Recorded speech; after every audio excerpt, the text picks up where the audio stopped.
Quand on est un MSP, qu'on fait de l'infogérance, on ne fait pas de la prestation de SOC. C'est quelque chose de très différent.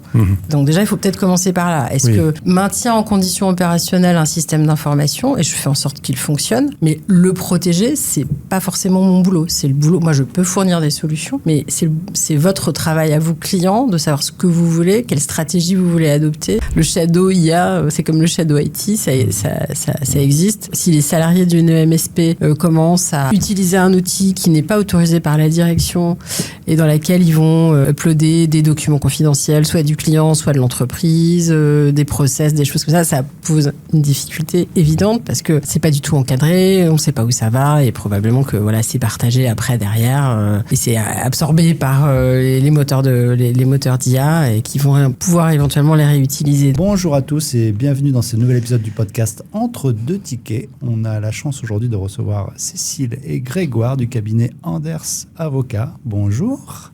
Bonjour. Bienvenue. Merci de nous accueillir. Avec grand plaisir. On est ici à Paris. Et c'est vrai que le côté légal et réglementaire est toujours un sujet d'actualité chez nos partenaires MSP. Donc on a beaucoup de joie à pouvoir échanger sur ce sujet avec vous aujourd'hui. Peut-être pour introduire un petit mot de présentation pour chacun. Je vais commencer.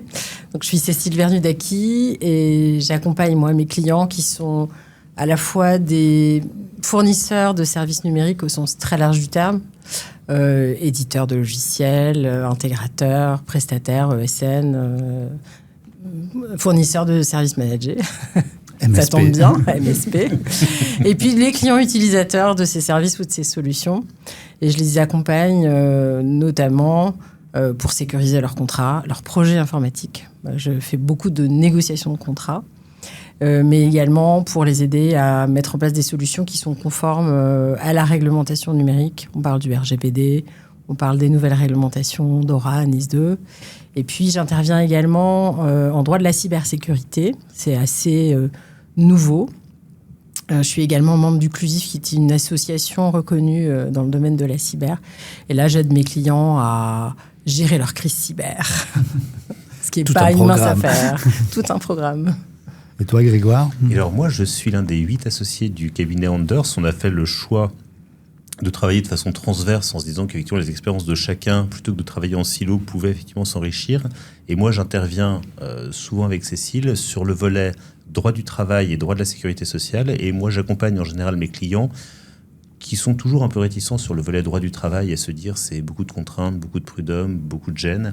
Et en leur disant au contraire, vous avez, quand vous faites de l'infogérance, quand vous intervenez sur effectivement des déploiements de solutions, vous avez ces contraintes qui sont de dire on a besoin d'avoir quelqu'un qui intervient le week-end, qui intervient la nuit, qui intervient en urgence sur des astreintes. Et donc, c'est quelque chose qui s'organise pour éviter d'avoir des problématiques d'heures supplémentaires, d'inspection du travail, de contentieux prud'hommes. Ça s'organise aussi pour pouvoir garder les équipes, les intéresser, qu'elles aient l'impression d'avoir une juste rétribution.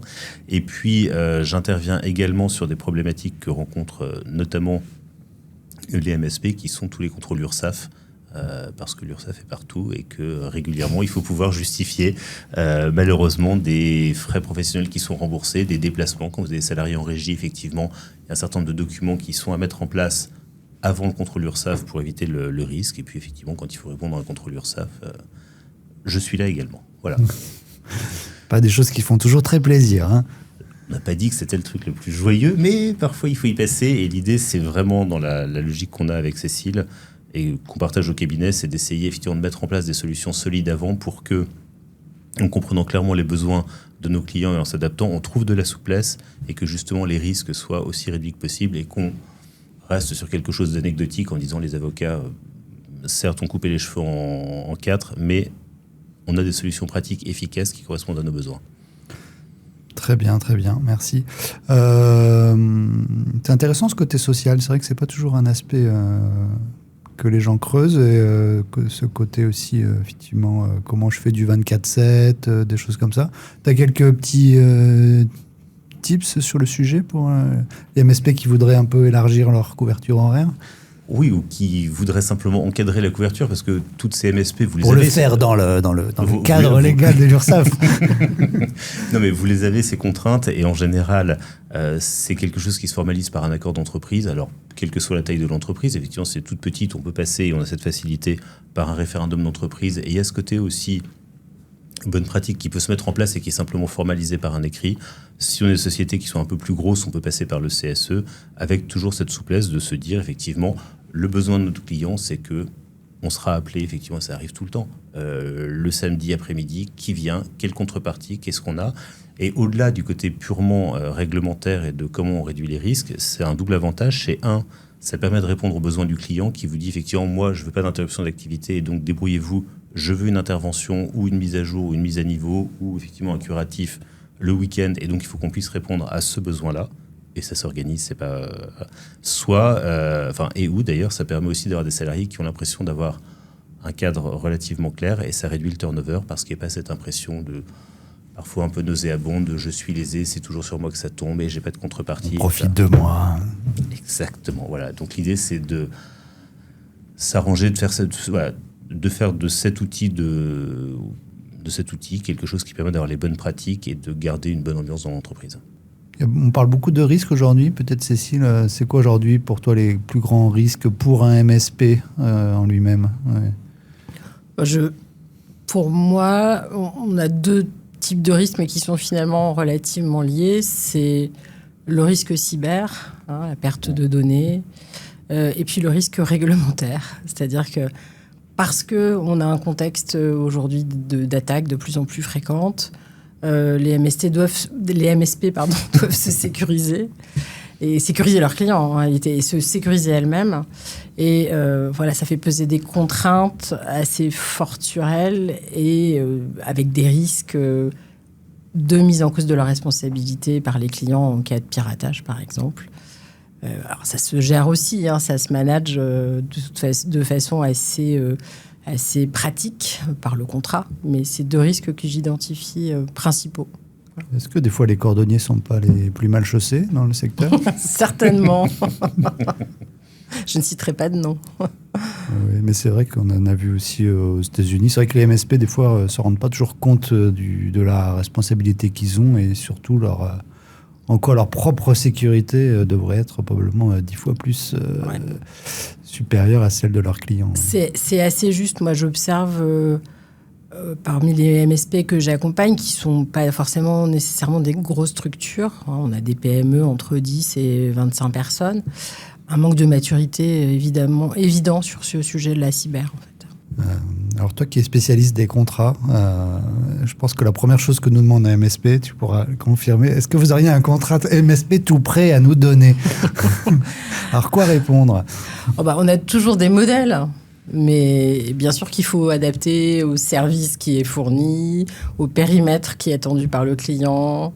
Voilà, il y a des clauses... on peut avoir des templates avec des modèles de clauses, mais qu'il faut adapter.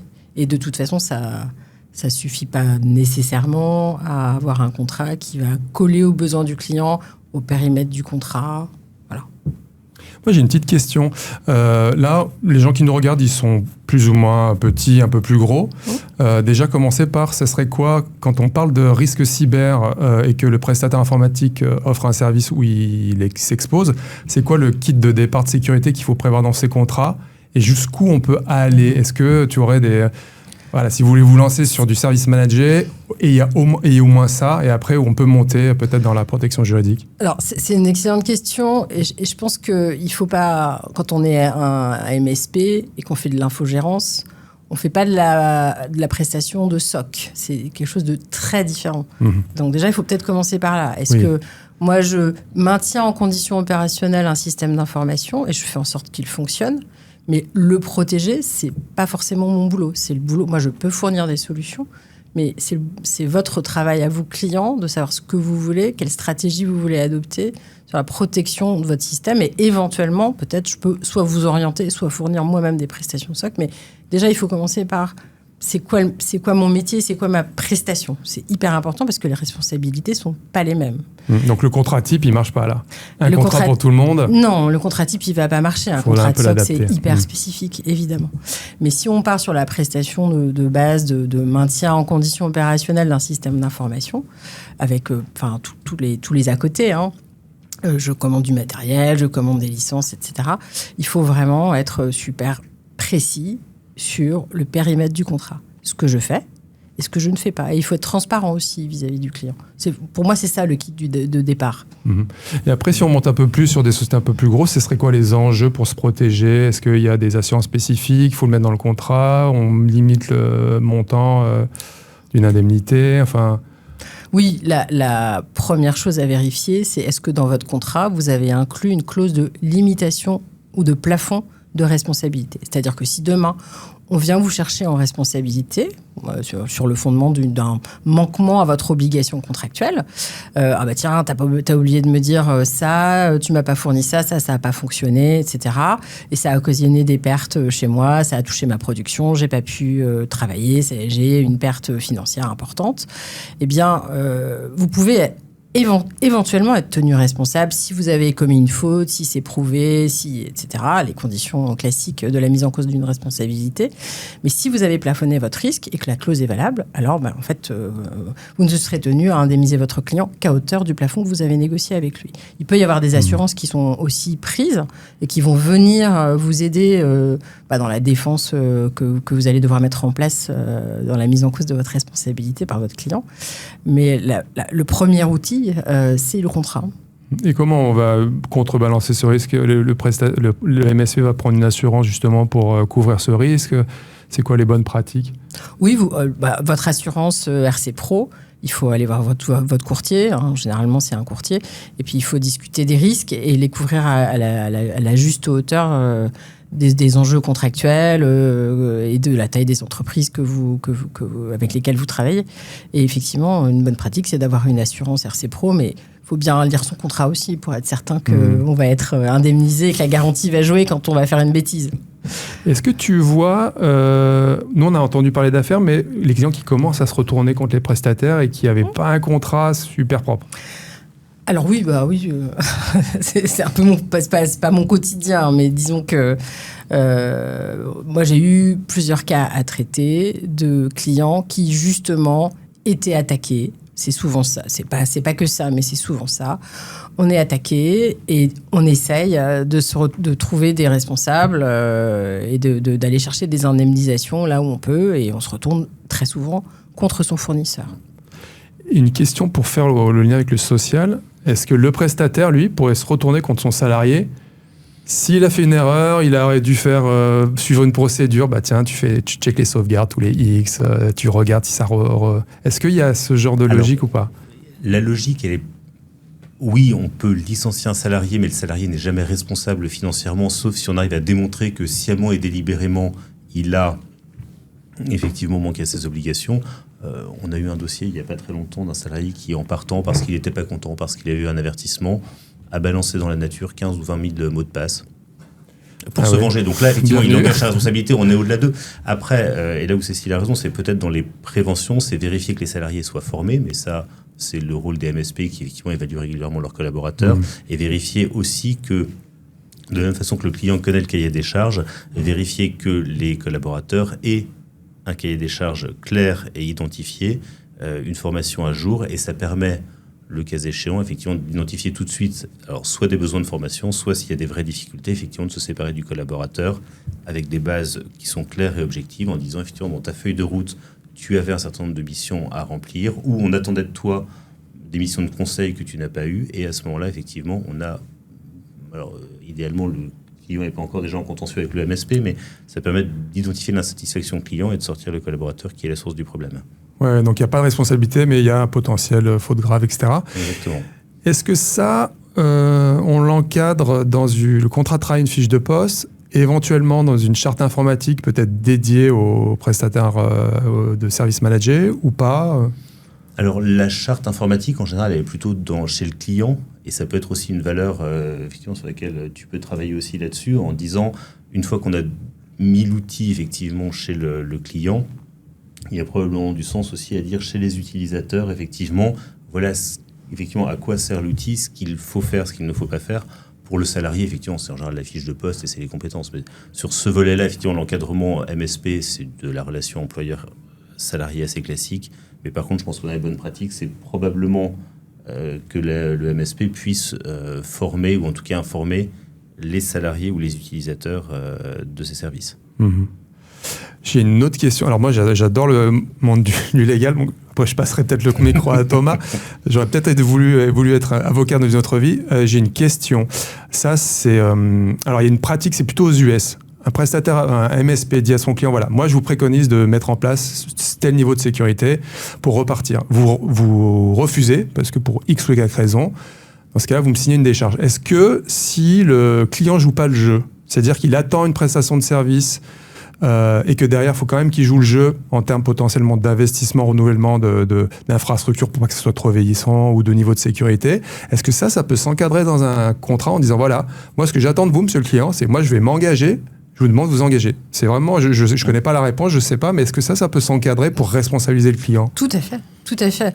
Alors, c'est vrai que le MSP a une obligation de conseil qui est importante parce que c'est lui l'expert, c'est le sachant. Et plus la prestation est technique, plus l'obligation de conseil qui pèse sur lui, avant d'ailleurs la vente et pendant l'exécution du contrat, est importante. Et même si le client il a une équipe informatique, il y a quand même une obligation de conseil qui pèse sur lui. Réciproquement, il y a ça, et c'est le corollaire de cette obligation de conseil. Chez le client, il y a aussi une obligation de collaboration qui est très importante. Alors, on rencontre surtout ça dans les projets d'intégration, parce que souvent les projets d'intégration se passent mal, parce que le client, enfin c'est jamais noir ou blanc, mais très souvent le client ne participe pas aux ateliers, est en retard sur les livrables, ne valide pas en temps et en heure. Enfin, on connaît les choses trappes.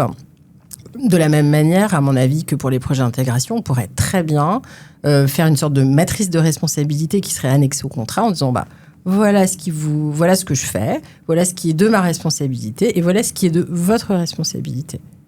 Et en termes de transparence, de communication avec le client, je pense que c'est tout à fait... Enfin, c'est même plus que faisable, c'est souhaitable. C'est souhaitable, ouais. Ok. Et avec peut-être un petit complément, effectivement, moi, que je vois sur ce volet droit du travail, c'est que souvent, dans les MSP qui sont effectivement un tout petit peu plus grosses qu'une dizaine de collaborateurs, avec des intérêts qui sont au sein de la MSP parfois un peu différentes entre le commercial qui va aller faire la vente et qui, lui, a besoin de vendre vite et de chercher de la marge, et le volet technique qui lui dit, mais attends, en fait, t'as garanti au client que dans 90 jours, on aurait déployé une solution qui te permettrait effectivement de faire le café en cirant tes chaussures et en te garantissant effectivement un environnement informatique absolument robuste, et on ne sait pas faire tout ça. Et donc il y a aussi souvent des sources d'insatisfaction, comme tu disais effectivement, mais qu'est-ce qu'on peut avoir, ou effectivement est-ce que le contrat peut nous encadrer. Il y a aussi, je pense, dans la vente qui est faite, effectivement peut-être un travail en interne peut-être pour éviter ces difficultés, parce que moi j'ai l'impression de le voir souvent. En fait, la difficulté, elle vient certes du client, mais elle vient aussi parfois en interne de la MSP dont les équipes n'ont pas les mêmes besoins ou les mêmes intérêts. Pour continuer, peut-être une dernière question. Souvent, on a ce problème-là. Un MSP dit, voilà, j'ai vendu un contrat de service avec un certain niveau, les technologies évoluent, mais aussi le risque grandit potentiellement, parce que l'informatique est de plus en plus exposée, puisqu'elle fait tourner une société. Donc, ce qu'il a vendu il y a 2 ans n'est pas forcément à jour, et donc il se doit de remonter le niveau de sécurité. Comment est-ce que ça peut s'encadrer ? C'est-à-dire, je suis MSP, je dis à mon client, moi, je vais être garant de ne pas être à défaut de conseil, et s'il y a un moment, je dois déployer une nouvelle technologie qui entraîne un surcoût, est-ce qu'on peut l'automatiser ? C'est-à-dire, d'avance, dire, voilà, si j'ai besoin de, mettre en place un SOC managé via un partenaire parce que vos enjeux font que vous êtes à risque et qu'il faut augmenter le niveau de sécurité, de base, je vais le déployer, et de base, vous dites, OK, alors peut-être pas un SOC managé, peut-être des petits ajustements, mais est-ce que ça peut s'encadrer ou pas, ou c'est pas le sujet, c'est plus commercial en fait? Alors non, ça peut être aussi juridique, dans la mesure où il y a, encore une fois, on revient toujours sur cette obligation de conseil. C'est super de faire de la veille, il faut le faire, et il faut alerter aussi, ça fait partie de l'obligation de conseil, alerter son client que son infrastructure est obsolète, que son matériel est obsolète, que ses outils éventuellement peuvent l'être. Et en revanche, si le client, malgré les alertes qu'on peut faire, ne souhaite pas pas acheter, enfin ne souhaitent pas investir, parce que c'est souvent des questions de budget et de coûts. Là, la MSP n'est pas responsable du fait que le niveau de sécurité sera pas élevé. Donc là, il y a 2 choix possibles. Soit vous décidez d'arrêter le contrat, pas forcément souhaitable, mais ça peut être une option. Soit vous continuez, mais en alertant le client. Mais lui faire accepter par avance une vente de services additionnels sans avoir au préalable discuté du budget, je pense que c'est un peu compliqué. En revanche, vous pouvez mettre dans votre contrat des décharges de responsabilité en disant, en fait, ce que tu me demandes là, enfin, ce que tu m'as, je m'engage à faire de la veille, à te proposer des solutions qui te permettent d'être toujours au niveau de l'état de l'art. Maintenant, si tu les refuses, eh bien, en fait, moi, je peux pas être responsable s'il t'arrive quelque chose. Ça, on peut l'écrire noir sur blanc dans un contrat. Intéressant. On voit beaucoup de choses qui évoluent sur le côté réglementaire, conformité. Peut-être déjà un petit flashback sur le RGPD. Alors, je sais pas si c'était un pop ou flop, hein, comme on dit. Ah oui. C'est plus chez toi, parce que moi, j'ai l'impression que tu dire. parles RGPD à un salarié, c'est une zone totalement inconnue, donc je vais te le renvoyer chez Non, toi. mais je vois ce que veut dire Thomas quand il parle de flop ou top ou je sais pas quoi, mais on arrive à un point où en fait la mise en œuvre de ce règlement est tellement complexe. La mise en œuvre en plus est pas faite de façon forcément harmonisée en plus dans les pays concernés, enfin au sein de l'Union européenne. On a des pratiques qui peuvent être un peu différentes, même si on est des organes qui sont supposés harmoniser ça, c'est pas si facile évidemment à 27. Mais on est en train de revenir là-dessus. La Commission a proposé un texte de simplification d'un certain nombre de réglementations numériques européennes, dont le RGPD. Donc, revenir sur la notion de... Enfin, je ne vais pas rentrer dans le détail, mais de données personnelles, etc. Donc, je suis assez partagée sur ce texte. Mais c'est vrai que pour les PME, la mise... ou pour des associations du secteur médico-social, parce que j'en accompagne un certain nombre, c'est extrêmement complexe. Les gens ne sont pas formés, en fait. Il faut des ressources, des moyens, de la formation que ces organismes-là n'ont pas, évidemment. Mais c'est vrai que des fois, on voit des associations dans la santé ou autres qui ont quand même des obligations là, avec des budgets... Là, on se demande bien comment ils peuvent lier les bouts. Et sur des sujets plus d'actualité, comme le Nice 2, Dora... pour l'instant, on entend beaucoup parler. On sait que ça n'a toujours pas été voté, mais quel impact sur les MSP, à quoi ils peuvent s'attendre? Alors, la loi n'a pas encore été... Elle est toujours en cours de transposition. On pense que le texte va sortir à la fin de l'année. Mais oui, ça impacte les MSP. Les MSP qui travaillent pour des clients qui sont dans le secteur de l'assurance ou de la finance, les sociétés de gestion. Hein, il suffit pas... c'est pas forcément des grosses structures qui sont, elles, soumises à DORA. Et comme elles sont soumises à DORA, enfin, ces clients-là sont soumis à DORA, ça va être répercuté sur les MSP qui sont des fournisseurs TIC, technologie de l'information, éventuellement qui sont en plus... au soutien de fonctions critiques ou importantes. Quand on externalise son SI chez un tiers, évidemment, c'est une fonction critique. Hein. Donc, il y a des exigences supplémentaires. Donc, la réponse est oui. Clairement, la réglementation DORA va impacter les MSP qui travaillent pour des clients du secteur financier ou assurantiel.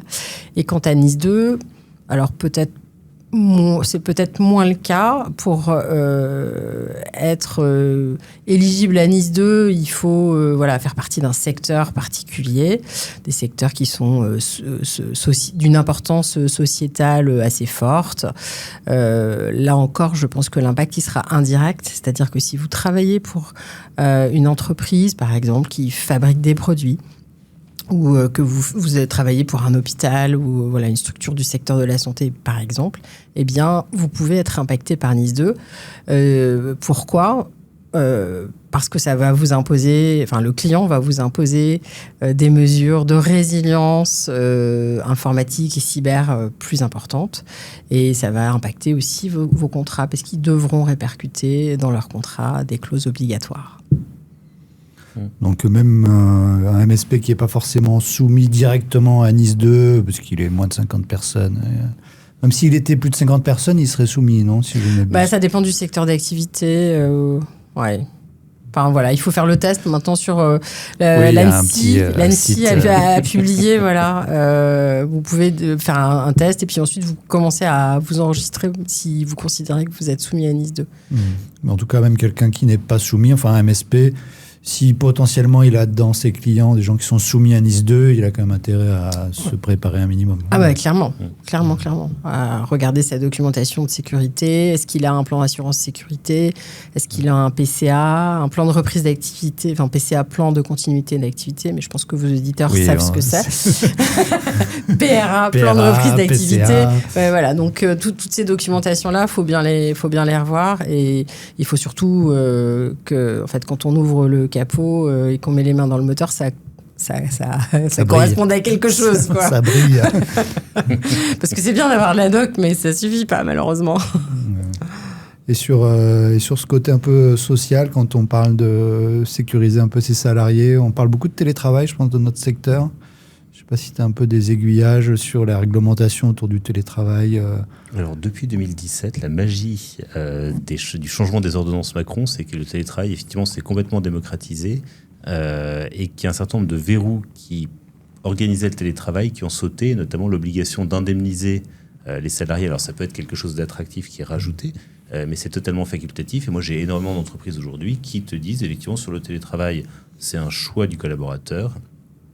Et donc, on peut effectivement passer au télétravail à sa demande. Les principales réserves aujourd'hui, et c'est le débat qu'on avait tout à l'heure avant d'entrer dans le studio, c'est de bien veiller à ce que les collaborateurs, effectivement, gardent un lien avec l'équipe, gardent un lien avec les clients, parce que le full télétravail a aussi ses limites. Et on se disait, effectivement, avec Acronis tout à l'heure, le fait de plus jamais voir les clients en vrai, on perd aussi un certain nombre de petites informations, d'impressions, de besoins effectivement cachés. Et ça, je pense que les MSP peuvent effectivement organiser ou doivent organiser le télétravail pour qu'on garde aussi ce lien client. Et puis ça évite d'avoir des salariés qui effectivement se sentent totalement isolés, qui perdent aussi le lien avec l'entreprise, et ce qui génère derrière du turnover. Et effectivement, on a une perte de qualité et de collaborateurs à terme, ce qui peut être très intéressant.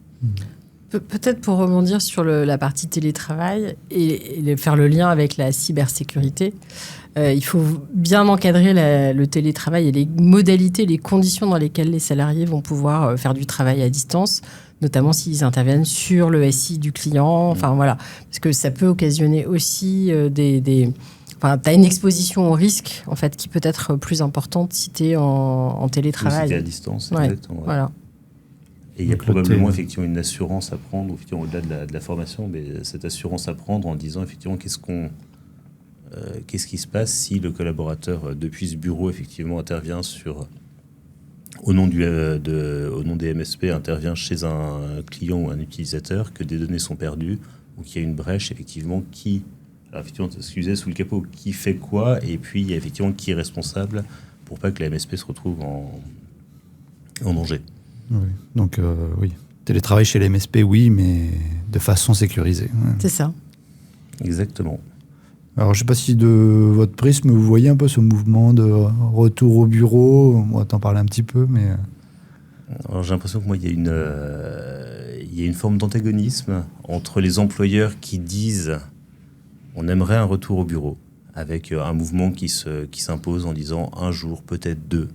Mais finalement, cette période de tout télétravail, moi j'ai l'impression, en tout cas dans les clients qu'on accompagne, est plutôt en train de revenir, parce qu'on s'est rendu compte qu'il y avait des risques d'isolement, de collaborateurs qu'on perdait complètement, d'attachement à une équipe, effectivement, ce qui se perdait, ou de formation sur ces échanges totalement informels en disant tiens, je suis intervenu hier chez un tel ou un tel, ah tiens, c'est rigolo. Donc, les employeurs sont plutôt à revenir, et j'ai l'impression que dans le même temps, le retour n'est pas du tout envisagé chez les salariés. Et dans les collaborateurs, effectivement, pour travailler avec un certain nombre, on était la semaine dernière avec Cécile à la Maison du Barreau chez un salon avec des recruteurs, et on a l'impression que les recruteurs vous disent aujourd'hui, mais dans les CV qu'on reçoit, la première ligne, c'est je veux 3, 4, 5 jours de télétravail, avant même le poste, avant même le salaire, et que si vous ne cochez pas la première case en disant banco, mon chéri, tu seras 4 jours en télétravail. C'est votre chemin. Le collaborateur n'est même pas intéressé. Donc effectivement, il y a cette... et vous êtes probablement... Enfin, les MSP sont probablement dans un secteur particulier où les ressources sont encore relativement rares et difficiles à trouver, parce que vous cherchez des gens qui sont formés, parce que vous cherchez des gens qui sont relativement rares. Et donc, vous êtes aujourd'hui dans ce mouvement qui est relativement difficile, où les candidats sont souvent en position de force, ou en tout cas ont un certain avantage dans la négociation. Et donc, c'est effectivement parfois plus compliqué. Et c'est ce que tu disais tout à l'heure. En plus, vous êtes sur des métiers où, de toute façon, ils sont assez peu, enfin, les salariés sont assez peu dans vos locaux. Ils sont en général beaucoup chez le client ou en régie ou en déplacement, effectivement. Et donc, c'est peut-être plus compliqué de tenir la notion de on veut une vraie vie d'équipe avec des événements sur place. Mais ça, il y a peut-être un travail aussi à faire derrière, qui n'est pas du juridique, mais pour effectivement garder un esprit d'équipe, parce que il y a cette souplesse effectivement au quotidien qui limite quand même aussi beaucoup les risques avec ces échanges informels sur attention, te connecte pas n'importe où, attention, il y a eu telle faille, ah bah oui, tiens, je l'ai, ou je suis vigilant, et c'est probablement effectivement quelque chose qui est à l'avantage de tous. Donc ce que tu dis, c'est que moi je suis salarié, je vais faire du télétravail, mais c'est de mon propre chef, aucune indemnisation obligatoire de la part de l'employeur. Exactement. Ok. Imaginons, l'employeur, est-ce qu'il peut forcer, il est parti sur un 4 jours semaine, il dit moi j'arrête le télétravail, est-ce qu'il peut forcer son salarié à revenir dans les bureaux? Alors ça dépend ce que prévoit ton contrat. Ah, ok. Je pose des questions un peu... Mais non, mais si, t'as tout à fait raison. Je suis vraiment curieux. Non, mais t'as tout à fait raison, et les salariés bougent aussi, et c'est assez amusant. C'est, encore une fois, c'est rigolo, le discours qu'on avait juste avant, ou le débat qu'on avait juste avant d'entrer dans ce studio. Souvent, les vieux contrats, et je disais, il y a un mouvement aujourd'hui d'un certain nombre de boîtes, alors hors MSP, mais dans une espèce de compression d'effectifs ou de volonté de retour, qui te disent effectivement, bah écoute, voilà, depuis 2020, chacun a un peu géré comme il voulait. On revient à la lettre du contrat tel qu'il datait d'avant. Et donc, le contrat, c'est que tu es 5 rue Victor Hugo, 5 rue Van Gogh, et donc, on t'attend lundi matin, 5-5. Et le salarié qui dit « Oui, mais attends, j'ai déménagé, je suis parti à Perpignan. » Ah, oui, mais camarade, t'as un accord de la boîte ? Ah non. Et donc, c'est soit tu reviens, soit, bah écoute, il va falloir partir. Donc, il y a ce mouvement-là. Les salariés, aujourd'hui, sur les nouveaux contrats, ont très bien vu la chose, et en général, essayent d'acter dans le contrat de travail que ils seront en télétravail 1, 2, 3 jours par semaine, et te disent bah non, je te renvoie à l'article 6 de mon contrat. Donc quand tu es une MSP, il faut peut-être négocier quelque chose de pas trop rigide et essayer de trouver le point d'équilibre entre j'arrive à attirer des collaborateurs en leur disant qu'effectivement dans les limites du raisonnable il y a du télétravail qui est possible, ou effectivement et je suis assez souple sur le télétravail, ou en disant si tu veux travailler chez ta grand-mère pendant le mois d'août sur la Côte d'Azur, pour peu qu'effectivement tu aies des outils solides et sécurisés, on peut l'envisager. Mais il faut aussi prévoir un mécanisme qui te permette de dire si tu sens qu'un collaborateur, par exemple, est complètement en train de déraper parce qu'il n'y a pas beaucoup de présence, que le mercredi après-midi, typiquement, il est difficilement joignable, ou tu entends des rires d'enfants et que manifestement il est au parc, effectivement, il faut qu'on ait aussi cet outil, cette souplesse pour pouvoir dire écoute, manifestement ça marche pas, il y a probablement une phase de recalage qu'il faut reprendre, et donc lui dire reviens et on supprime le télétravail, parce que sinon tu reviens, on oublie tout. Exactement. Si tu reviens, j'annule tout. Ouais, c'est ça. Et si tu encadres ça tu dis par exemple c'est 2 jours par semaine en contrat de travail, c'est un acquis social, on peut plus revenir en arrière ou... Non, alors moi dans les contrats que je mets en général, je mets à titre indicatif c'est 2 jours par semaine, mais c'est en fonction des contraintes des clients, des besoins, parce qu'il y a un certain nombre de clients qui te disent effectivement moi je veux des salariés sur site, absolument. J'ai eu un dossier au Prud'homme il n'y a pas très longtemps. Le salarié, effectivement, bossait pour une MSP. Il bossait pour je ne sais plus quelle banque chez qui il devait déployer, effectivement, ou aider à déployer une solution. Et le salarié envoie un mail le lundi matin en disant en fait, on m'a demandé d'être là le 9 septembre, mais ça ne m'arrange pas parce que je bosserai en télétravail avec ma nana. Probablement sur la Côte d'Azur aussi. Et donc le type est jamais venu et ça a posé des difficultés invraisemblables. Alors on l'a viré, mais le client hurlait en disant effectivement on attendait 4, 5, 6 salariés. On n'en a que 4, dont 2 qui vous disent qu'ils sont effectivement l'un à la plage, l'autre en train de je sais pas quoi, de faire de la randonnée ou de la via ferrata. Ça va pas du tout. Et donc effectivement la MSP a eu cette souplesse-là, mais on a dû effectivement... et là, l'avantage des clauses un peu souples, c'était effectivement de dire c'est en principe 2 jours sauf besoin du client. Donc ça permet d'avoir cette coercition. Et donc il y en a un qui a fait sa tête de l'art et l'autre qui a fini par revenir quand même le lundi après-midi, ramené par la maréchaussée, à qui on avait dit, disons que si t'es pas là à 14h, effectivement c'est la porte. Donc il était revenu. Mais donc effectivement il y a ce petit travail de rédaction dans les clauses à faire. Et là, si je suis sur un vieux contrat, ce sera ma dernière question, mais qui prévoit pas le télétravail et quelque part, je suis à Perpignan et ma société est à Paris, je me présente pas le jour J. Qu'est-ce qui se passe? L'employeur est en mesure de rompre et pour quelle raison? En fait, on va considérer que tu es en absence injustifiée.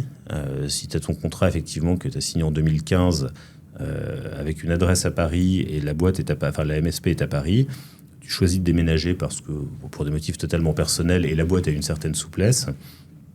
Alors, on pourra imaginer que la boîte te dise, effectivement, si elle te dit là aujourd'hui, jeudi 14h, on te veut demain matin à 8h, on pourrait dire qu'effectivement, il y a une forme d'abus de la société. Par contre, effectivement, si ton contrat prévoit en lieu de travail que tu es à Paris, il n'y a absolument aucune difficulté et la boîte va considérer que tu es en absence injustifiée à ne pas venir. Donc, elle va te mettre en demeure une fois en disant, écoute, il est lundi, tu n'étais pas là, merci de justifier de ton absence. Et puis, en général, le mardi ou le mercredi, tu as une convocation d'entretien préalable qui part en disant, écoute, si tu as pas envie de venir bosser, dont acte, mais on n'a pas forcément besoin de toi. Ok, d'accord. Mais encore une fois, avant d'arriver là, moi j'insiste beaucoup, et on le fait avec Cécile, dans ce travail de formation, il y a à mon avis pas mal de dialogue social, parce qu'effectivement, il y a la cohésion des équipes, et au-delà du collaborateur qui vient pas, alors soit c'est symptomatique de quelque chose, soit ça laisse toujours en général des traces dans les équipes, parce qu'il y a une forme c'est vu souvent comme une forme de brutalité ou de verticalité, et vous êtes dans un secteur, encore une fois, ce que je disais, qui est assez concurrentiel, et trouver des ressources, et l'idée de la MSP à laquelle je bosse, c'est vraiment pas des gens sympas, c'est pas une si bonne pub que ça. Donc, il y a un juste équilibre à trouver entre machin abuse, parce qu'effectivement, c'est le seul à rester à Perpignan, et puis on voit bien qu'il est effectivement tout le temps au parc avec ses enfants, et donc lui, effectivement, c'est même salutaire pour l'équipe de dire voilà, je reconnais votre travail et le fait que vous soyez revenu 1, 2, 3 jours sur site. Et puis, effectivement, l'espèce de verticalité, je te dis à dire, voilà, tiens, en fait, si t'es pas là dans 2 heures, je te sors et personne ne comprendra dans l'équipe. Donc, il y a ce petit travail. Parce qu'on pourrait dire, j'ai un vieux contrat, mais t'as toléré que je sois à Perpignan pendant 3 ans. C'est un peu comme si tu l'avais accepté, donc ça fait partie... Non, parce que le télétravail, c'est comme le mariage, c'est d'un commun accord. Et donc, si l'un n'est plus d'accord, tu peux dire... voilà. C'est un double volontariat, et en fait, finalement, non. Ok, marche. Bon, je vais revenir au bureau. Tu m'as je vais pas déménager à Perpignan. T'es convaincu? Ouais. Non, Perpignan, c'est pas terrible, finalement. Je suis mieux. Coupe ton micro le mercredi après-midi, c'est tout. Moi, je voulais rebondir un peu sur maintenant des sujets d'actualité qu'on parle beaucoup. C'est l'IA. Je pense que ça va avoir beaucoup d'impact, mais peut-être déjà, je trouve qu'il y a peut-être beaucoup d'usages non encadrés. Non encadrés, voilà, c'était mon mot. Je ne sais pas si vous avez déjà des points là-dessus. Est-ce que c'est toi? Est-ce que c'est moi? Je peux. Oui, c'est nous, mais ça fait partie des choses qu'on peut. Alors oui, bien sûr, l'IA non encadrée, ça existe. Le shadow IA, c'est comme le shadow IT, ça existe. En fait, si les salariés d'une MSP commencent à utiliser un outil qui n'est pas autorisé par la direction et dans laquelle ils vont uploader des documents confidentiels, soit du client, soit de l'entreprise, des process, des choses comme ça, ça pose une difficulté évidente parce que c'est pas du tout encadré, on sait pas où ça va et probablement que c'est partagé après derrière et c'est absorbé par les moteurs d'IA et qui vont pouvoir éventuellement les réutiliser. Donc, il y a un problème de confidentialité, de protection du secret des affaires, de protection des données personnelles, parce que si vous mettez des choses qui concernent des individus, ça va poser des problèmes de confidentialité. Donc voilà, problème de fuite de données ou de protection de choses qui sont confidentielles sur lesquelles vous n'avez absolument pas de maîtrise. Donc ça peut s'encadrer par des chartes. Enfin, dans la charte informatique, vous pouvez très bien insérer des clauses IA. Ce que j'ai dit, effectivement, en général, la charte informatique, elle est clippée au règlement intérieur et c'est tout l'intérêt des MSP, effectivement, d'encadrer, si elles ont recours à l'IA, d'encadrer très strictement les pratiques, parce que moi, j'ai l'impression que dans les contrats que tu signes ou que tu négocies, effectivement, régulièrement, les clients demandent un engagement.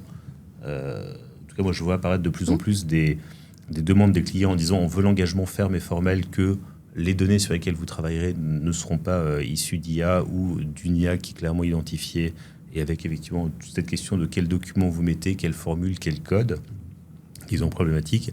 Et effectivement, il y a cette espèce de paresse ou facilité d'un certain nombre de salariés. Et là-dessus, clairement, ça s'encadre par des chartes informatiques en disant, effectivement, qu'est-ce que vous utilisez, quelle plateforme, qu'est-ce qui part ou pas en dehors de France, en dehors de l'Europe, pour pouvoir, effectivement, avant même le côté sanction, effectivement, c'est plus le côté pédagogique de dire, effectivement, de façon claire, pour un nouveau collaborateur qui arrive ou un collaborateur qui revient de Perpignan un peu sur le tard, un peu bronzé, de lui dire, tiens, en fait, les bonnes pratiques dans l'entreprise, c'est ça, et c'est quelque chose en général quand il y a des réponses, notamment à des appels d'offres, qu'on peut aussi valoriser en disant, voilà, nous, nos équipes, elles sont formées, elles ont un cadre, et c'est quelque chose qui est complètement sûr. Et donc, effectivement, là, il y a un travail transverse entre nous, mais c'est quelque chose qui est important.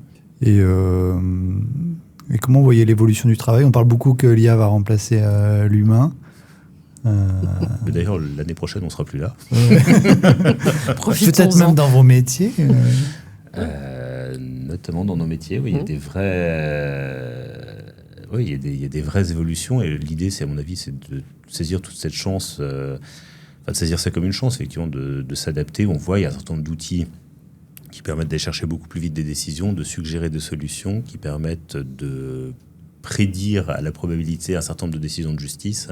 Et donc, ça impacte nécessairement notre métier parce que vous avez des logiciels qui vous disent, effectivement, alors après, c'est comment on prompte et quelles informations on rentre, et ça permet d'orienter aussi éventuellement un certain nombre soit de décisions de poursuivre, soit d'orientation du dossier, mais de dire effectivement, mais voilà, on a telle tendance devant telle cour d'appel, devant la CNIL, devant... c'est pour l'ANSSI, je ne sais pas, mais c'est ces métiers qui sont effectivement... Donc, et c'est des vrais outils qu'il faut savoir utiliser et pour lesquels on se forme régulièrement. Les avocats ont une obligation de formation continue à hauteur de 20 heures par an au moins. Et donc, on a ces formations régulières et au cabinet et avec le barreau pour se dire, effectivement, mais comment tu l'utilises pour pas passer à côté de la chose et permettre d'offrir aux clients, effectivement, la meilleure solution. Parce qu'il y a des trucs absolument fascinants de se dire... je vais arrêter avec Perpignan, mais tu es à la cour d'appel de Limoges, je ne sais pas si c'est du lot. Cour d'appel de Limoges, tu peux dire, effectivement, je plaide dans 15 jours devant la cour d'appel de Limoges, devant tel président, et tu as des logiciels qui te disent, effectivement, il a rendu telle décision, avant dans sa carrière, il était là, et tu as ce côté assez intéressant incroyable. Pour préparer et ton dossier et ta plaidoirie, et dire au client, non, là, je vais avoir besoin de telle pièce, parce que là-dessus, systématiquement, il la réclame. Attention, tel magistrat, là-dessus, ce motif éventuel de sanction ne passe pas parce qu'il vient de Perpignan et qu'il ne virera jamais un mec de Perpignan. Et donc, celui de Perpignan, on ne va pas y toucher, mais on va se faire celui de La Ciotat parce qu'il nous énerve. Voilà. Donc, non, mais il y a ces outils qui sont assez fascinants et effectivement, c'est une vraie révolution dans le... Ah ouais, c'est dingue. Oui, parce que c'est vrai que même j'imagine, quand on voit la taille du code du travail ou toutes les jurisprudences qu'il va y avoir... qui grossit tout le temps. C'est comme l'Elias fiscal et les impôts, le code du travail grossit à la même vitesse. Ouais, incroyable. Oui, pour peut-être rebondir sur l'usage de l'IA dans la profession d'avocat. Alors, oui, c'est formidable. Il faut s'en saisir et ça va nous forcer à être meilleurs en réalité. Parce que on va être sur des sujets, peut-être à plus de forte valeur ajoutée, comme on dit. Néanmoins, il y a des questions qui se posent sur la confidentialité des informations, le secret professionnel. Après ça reste de la modalité qui peut être gérable et gérée. Moi, je pense pas que notre métier... j'espère que notre métier va pas disparaître. Mais c'est vrai qu'il y a un certain nombre de tâches qui vont être automatisées. Donc, les clients, à un moment donné, ils vont nous dire, OK, vous continuez à facturer le même prix alors que vous passez 3 fois moins de temps, 10 fois moins de temps. Comment vous gérez ça ? Et j'ai cru comprendre que dans certains pays, notamment anglo-saxons, les gros clients challengeaient aussi les avocats en disant, OK, si vous recourez à l'IA, vous vous engagez à nous faire une réduction tarifaire, en fait. Parce qu'il n'y a pas de raison qu'on continue à payer aussi cher. Vous allez faire des devis en token bientôt. Donc oui, ça va bouleverser notre pratique, évidemment. Ça bouleverse déjà notre pratique. Oui, mais je suis assez d'accord sur un point, c'est qu'en fait, avec l'IA, je pense qu'on va avoir 2 tendances. On va avoir des gens qui vont faire de low cost avec l'IA. C'est-à-dire qu'ils vont pouvoir faire des choses pas chères et de qualité... plus ou moins correct, mais voilà. Et puis, il y a d'autres gens qui vont utiliser ça plutôt que pour être un peu augmenté, effectivement, pour aller chercher beaucoup plus de valeur, quoi. Après, on a un cadre réglementaire européen. Alors, on peut dire ce qu'on veut et trouver qu'il y a trop d'inflation législative et réglementaire. Néanmoins, on a un cadre on a un règlement sur l'IA qui protège d'une certaine manière qui protège les gens et qui nous impose en fait sur un certain nombre d'outils d'IA qui imposent une intervention humaine. On ne peut pas tout externaliser et tout outsourcer à une machine. En fait, c'est pas possible. Je pense que d'un point de vue d'ailleurs civilisationnel, c'est préférable de ne pas tout déléguer à une machine. On a déjà des voitures qui conduisent toutes seules. Mais oui, c'est le human in the loop, l'intervention humaine. Ouais. Exactement. Ouais. Et est-ce qu'en France et en Europe, je pense que c'est bien pour les avocats, tout cet empilage de couches de... Comment vous voyez par rapport aux pays anglo-saxons qui ont peut-être plus un côté un peu plus pragmatique, plus simple dans la façon dont ils gèrent les réglementations. Large débat, hein. Je ne suis pas certain qu'il y ait une vraie simplification. C'est des approches qui sont assez différentes, mais je ne suis pas certain je suis pas certain qu'on puisse dire que d'un côté, effectivement, il y a une réglementation très allégée et l'autre, effectivement, alors, il y a le côté ubu-roi du législateur français qu'on connaît, mais je pense que notre travail aussi, c'est d'aller effectivement aider nos clients à identifier les besoins, débroussailler effectivement, et en disant, dans le maquis du Code du travail, mais c'est dans le maquis de tes législations aussi, c'est de dire en fait finalement qu'est-ce qui est pertinent. Et donc oui, si on regarde le Code du travail au point partie, tu t'assois, tu pleures et tu fais plus rien. Après, l'idée c'est de dire à nos clients concrètement, tu es une MSP, tu as besoin que ton salarié bosse le samedi et le dimanche sur une intervention. Donc, tu as deux versions. C'est effectivement ce que je disais, en low cost, tu t'assois, tu pleures et tu fais rien. Et d'ailleurs, où tu vas toi-même. Soit tu te dis, effectivement, voilà, il y a un certain nombre d'outils. Dans les 15 règles, en fait, si on débroussaille, elles se rapportent toutes à une ou deux règles. C'est pas si compliqué que ça. Ça peut s'anticiper un tout petit peu par avance. Et puis, identifier aussi clairement quelles sont les lignes rouges en disant, ça, c'est vraiment absolument interdit. Et là, vous vous mettez vraiment en danger d'un point de vue pénal, d'un point de vue, heures supplémentaires, prud'homme, inspection du travail. Il y a plein de règles dans le Code du travail, effectivement, qui sont aussi... tout est une amende. Mais donc, c'est dire, effectivement, j'ai pas le tampon bleu sur le formulaire vert délivré par l'inspection du travail de Limoges. C'est une amende à 35 balles. Mais si ça te permet de faire intervenir ton informaticien, ou la MSP peut se dire, je déploie effectivement mon projet, j'ai déployé 3 personnes et je risque peut-être éventuellement une amende à 35 balles. Et voilà. C'est notre rôle aussi d'aller dire je t'accompagne et en fait oui la législation est folle, ça fait pour l'instant le boulot des avocats mais c'est pas la partie la plus intéressante de te dire tu es dans cette espèce d'enchevêtrement mais voilà notre valeur ajoutée c'est de dire qu'on est tous les deux spécialisés dans nos matières, qu'on travaille en transverse mais qu'on est capable de te dire voilà je t'aide dans ce brouillard à te dire que la route elle est là et que finalement c'est pas si compliqué ou qu'il y a quelques outils à mettre en place et on t'accompagne. Et ça peut aller assez vite et de façon assez souple. En fait, notre métier consiste en grande partie à faire de la gestion, enfin en tout cas à conseiller nos clients dans la gestion de leurs risques. Il y a le risque théorique et le risque réel. L'impact théorique et l'impact réel qui peut être réduit par un certain nombre de mesures. Donc voilà, on accompagne nos clients, c'est sûr, dans une certaine jungle réglementaire. Mais en leur disant, voilà, si tu fais ça, ok, ce risque, c'est ça, mais je pense que ce risque est acceptable ou pas. Après, c'est lui qui le prend, c'est pas nous, c'est plus facile, hein, c'est sûr.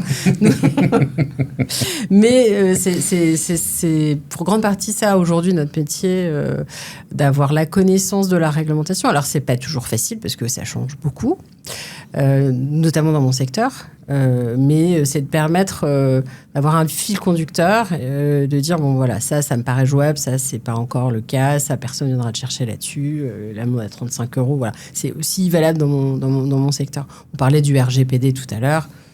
Bon voilà, tout le monde n'est pas... la CNIL ne débarque pas chez tout le monde. Alors oui, bien sûr, il y a les petits qui se font sanctionner aussi, mais voilà.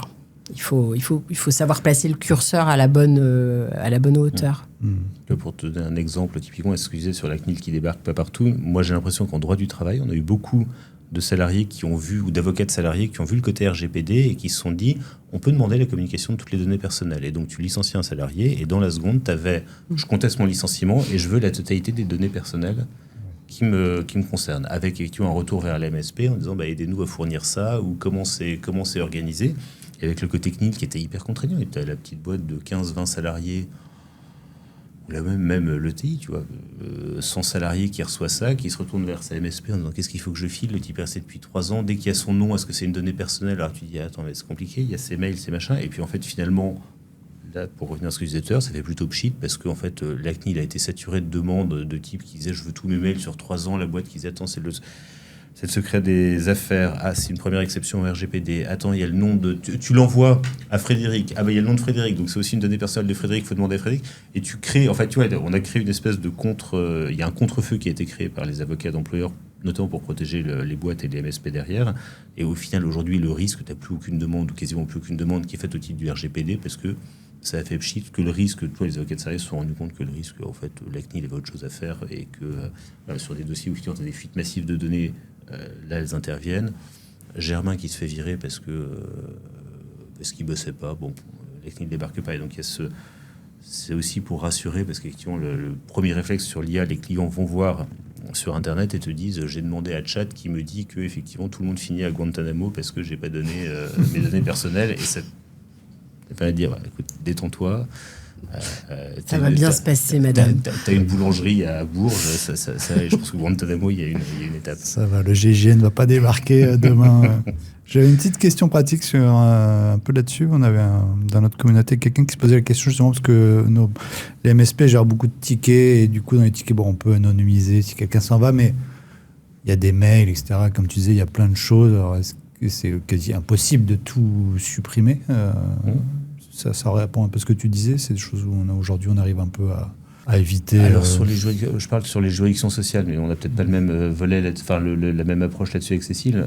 Moi, je suis donc beaucoup dans des conseils de prud'homme ou dans des cours d'appel. Et alors là, pour le coup, c'est ce que tu disais, c'est le RGPD, c'est une espèce de terre inconnue, tu vois, c'est le 6e continent, c'est le RGPD. Tu parles à des conseillers prud'homme en disant l'article 5 points du RGPD dit que je peux avoir le mail. Alors, tu dis ah bon, il faut le donner au salarié. Oui, mais l'article 12 te fait une dérogation. Ah bon, il ne faut pas le donner. Ça enquiquine tout le monde aujourd'hui, et donc effectivement, je suis sauf ce que je disais tout à l'heure, ce type qui effectivement va balancer 15 000 mots de passe dans la nature. Là, mais le problème, c'est pas ses données personnelles. Là, c'est un vrai problème RGPD de confidentialité, de données qui sont, enfin, de sécurité des données, de sécurité d'accès au site. Donc là, effectivement, il y a une vraie conscience qui est prise par les magistrats. Magistrat, sinon il va te dire là-dessus, on comprend rien objectivement parce qu'en social ils sont pas formés, que ça les intéresse pas et que je pense qu'ils voient pas l'aspect pratique, et c'est peut-être là-dessus qu'il y a une communication qui peut être faite par les MSP, parce que je te dis aujourd'hui en social tu leur dis RGPD, tu dis oui et tu vois, et ils restent sur des solutions qui sont très génériques de je me suis fait absorber toutes mes données, mais ça reste une toute petite partie du problème et c'est la partie émergée de l'iceberg, et là-dessus il n'y a aucune communication, ou en tout cas il n'y a pas de formation dans mes juridictions. Non, je crois que les magistrats, enfin les conseillers prud'homaux sont pas du tout formés au RGPD. Mais ça va plus loin que ça. Quand tu vois certaines décisions de la Cour de cassation rendues un petit peu en dépit du bon sens, c'est problématique. On sent que sur le RGPD, la Cour de cassation est dans un mouvement aujourd'hui de balancier, parce qu'effectivement, il y avait une décision en mai où elle avait dit dès qu'il y a le nom du salarié, c'est une donnée personnelle, il faut que ce soit communiqué. Ça hurlait un peu parce que tout le monde s'est dit mais attends, en fait c'est ce que tu disais sur les MSP, un ticket, est-ce qu'un ticket, parce que tu t'en sortais plus, tu as l'entreprise, la MSP, éventuellement le sous-traitant de la MSP, ça devenait fou, et donc ils ont rendu une décision début septembre, donc 3 mois après, en disant bon alors finalement non. Voilà, donc tu as une espèce de pilotage à vue, et en fait je pense qu'il y aura un travail de formation à faire sur qu'est-ce que c'est exactement les données perso, et effectivement quelles sont les garanties des uns et des autres, ou les garanties que les uns et les autres doivent donner. On approche un peu de la fin. Chacun, si vous aviez un conseil à donner, un MSP pour les années à venir. On a beaucoup parlé de gestion de risque. Oui, c'est vrai. Alors moi, je dirais... Alors, c'est peut-être un peu des choses bateaux, mais je pense que dans la relation client, ça reste important et vrai d'être vraiment transparent dans sa communication avec son client, y compris la communication contractuelle, hein. Le pilotage aussi de la prestation, parce que ça, je remarque aussi que parfois, côté client, mais au côté aussi MSP, il n'y a pas toujours de pilotage régulier, et c'est dommage parce que ça permet justement de, voilà, sur des situations un peu de tension, de faire dégonfler des choses qui peuvent ensuite dégénérer en contentieux. Et la transparence dans la tarification, les choses qui sont couvertes, pas couvertes, ça permet une communication plus fluide et puis ça évite ensuite par la suite des contentieux ou des mauvaises surprises des deux côtés. C'est moi la recommandation que je donnerais. On en parlait dans un autre podcast justement avec un spécialiste des offres. Et effectivement, et c'est vrai que ce côté, qu'est-ce qui est inclus, pas inclus, le périmètre, etc. Et effectivement, ça se. Parce que c'est source d'insatisfaction client et sur le long terme, c'est jamais bon finalement. Très bien. Merci Cécile. Et moi, j'aurais le même conseil de transparence en disant effectivement, dites clairement, formez vos équipes, dites-leur clairement quels sont les cahiers des charges et les attendus, quelles sont les lignes rouges et les interdits, et effectivement avoir autant que possible, sans rentrer dans des liasses et des liasses de paperasse, mais avoir effectivement typiquement une charte informatique claire où vérifier que le collaborateur connaisse bien le cahier des charges avec les besoins des clients. Ça évite aussi à nouveau cette insatisfaction, soit du collaborateur qui est source de tension et qui finissent par pourrir l'équipe, et ou une insatisfaction du client qui se dit mais le collaborateur, je comprends pas, le commercial que j'avais, on avait un cahier des charges très clair et la personne qui intervient fait autre chose, et ce qui arrive en fait assez régulièrement effectivement, et ça finit par être une perte de temps pour tout le monde. Donc voilà, transparence et être autant que possible sur des choses qui soient objectives, écrites et actées pour qu'on puisse avoir quelque chose qui parle à tout le monde. Un alignement de bout en bout. Exactement. Cécile et Grégoire, je vous remercie beaucoup pour votre temps. C'était très enrichissant. Merci de votre invitation. Merci de nous avoir permettra à nos partenaires d'apprendre des choses. Merci, j'en suis sûr. Merci à vous. Merci beaucoup. Et je ne déménagerai pas à Perpignan. Merci à vous. Merci. Le fin mot de l'histoire. Merci.